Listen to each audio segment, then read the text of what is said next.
Shout out to your cohort there, Pat Murphy. I was just reviewing his article on one Victor Cutler, of course, Louisiana-Monroe guard, who transferred. I believe the commitment was made a week ago, but he officially transferred and got signed today, I believe. And just kind of reviewing his numbers and so forth, Steve, it appears as though he's not necessarily plug and play, but just another piece, another rotational guy.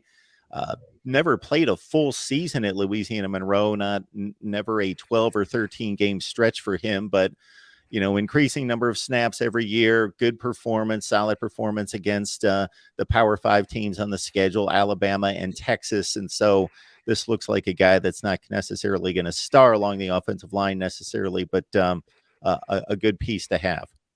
Yeah, Victor Cutler, he's in the 6'3", 305-pound range.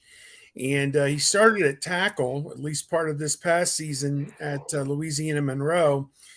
21, I believe, career starts for them over a couple of years. And he has got 2 years of eligibility left, including his COVID year from 21.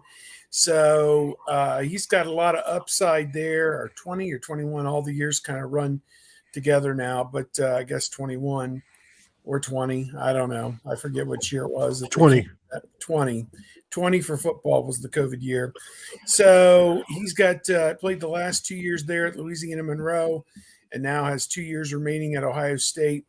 And if he wants it, and I guess there's a lot of people projecting him to play an interior position, a guard or center even at Ohio State. Of course, Ohio State lost its center, Luke Whippler, early to the NFL. So it's an open audition this spring to have a new center for the Buckeyes. So perhaps Victor Cutler will fill that role.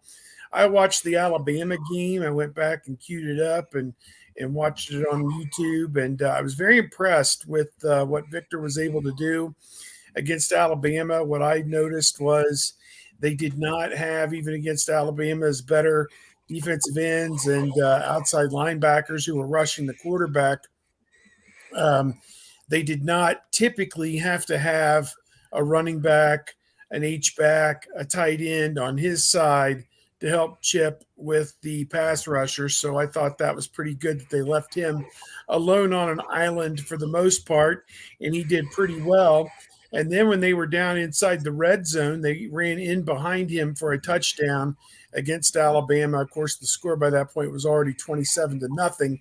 So you probably had a lot of the sophomores and freshmen mixing in already at that point on defense for Alabama in the second quarter. But still impressive drive blocker from what I could tell. And if that's what Justin Fry wants to do going forward with the blocking scheme for Ohio State running the football, as some people have said, then that'll be a good thing, I think, going forward, that he's a guy that can be part of that. So he's another body to throw into the competition this spring, a guy that's got more experience playing college football than just about anybody who will be in the line. The only guy with more starts maybe, Matthew Jones may not even have as many starts as Victor Cutler in his career, at least at the college level. So be interesting to see how that experience helps him make some inroads there at Ohio State.